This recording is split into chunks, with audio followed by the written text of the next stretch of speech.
Hare Krishna everyone. Hi, I'm Parki and welcome back to your YouTube channel. तो हम discuss कर रहे हैं measure of central tendency concept.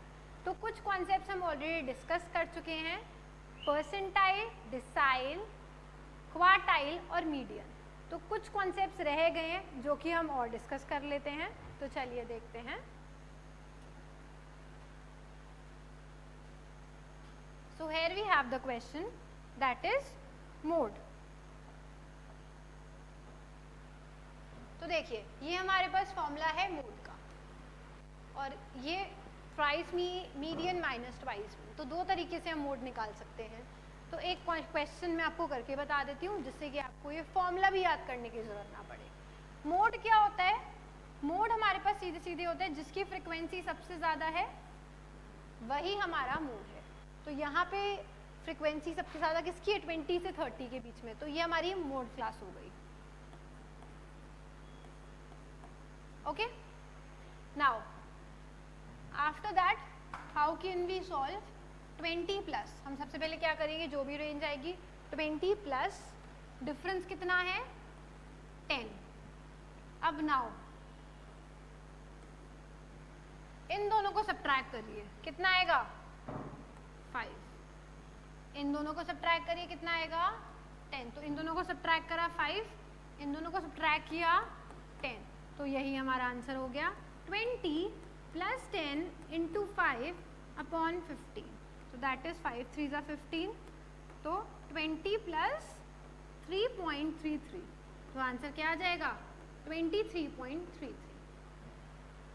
तो simply हमने सीखा यहाँ पे h क्या होता है, डिफरेंस दोनों का. l हमारा ये वाली वैल्यू जो भी मॉडल क्लास की होगी, और ऊपर क्या करेंगे, इस फ्रीक्वेंसी को मॉडल क्लास की अपर में से माइनस, और नीचे क्या करेंगे, अपर तो माइनस करेंगे, नीचे लोअर वाला भी माइनस कर देंगे. So this is it. यहाँ पे 2f इसलिए लिख देते हैं, बेसिकली मैंने इसको इस तरीके से लिख दिया है, f1 minus f0 plus f1 minus f2. और ये क्या है f0, ये f1, ये f.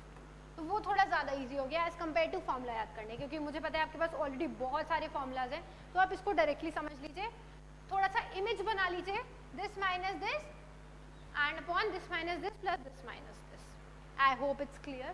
और इस टाइप का एक क्वेश्चन आता ही आता है आपके एग्जाम में, तो ध्यान से इस कंसेप्ट को समझ लीजिएगा. चलिए आगे देखते हैं कुछ और कंसेप्ट.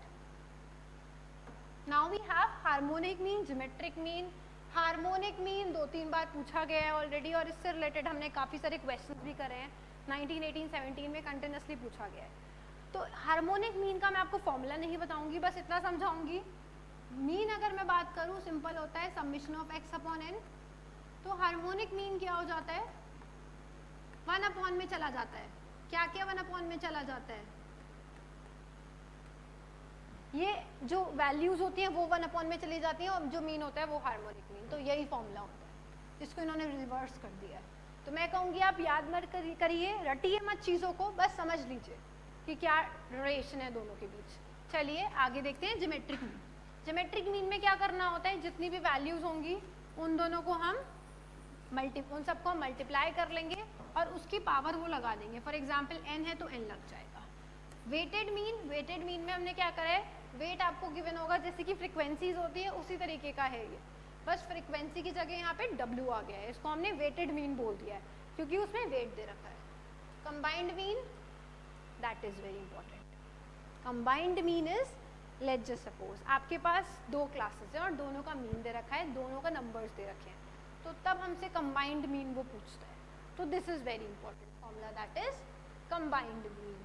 n1 x1 बार, x1 बार क्या है, बार क्या शो करता है हमेशा कि ये मीन है. आई होप इट्स क्लियर. x बार क्या शो करता है कि ये मीन है. तो n1 x1 बार प्लस n2 x2 बार अपॉन n1 प्लस n2. अब लास्ट चीज वो और समझ लेते हैं हम. अगर आपसे वो कितनी बार, या तो वो रिलेशन पूछ लेगा direct,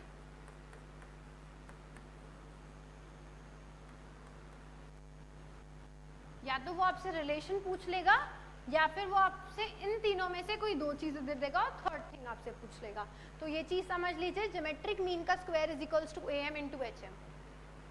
okay, geometric mean is equals to am into hm. I hope it's clear. ये थोड़ा सा याद रखना है अपन को।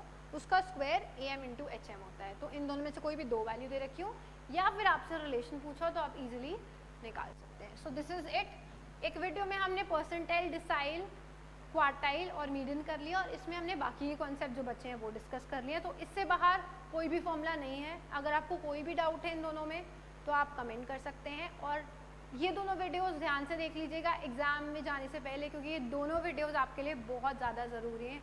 और इसमें मैंने मेजर ऑफ सेंट्रल टेंडेंसी के मैक्सिमम कॉन्सेप्ट्स कवर कर लिए। हरे कृष्णा।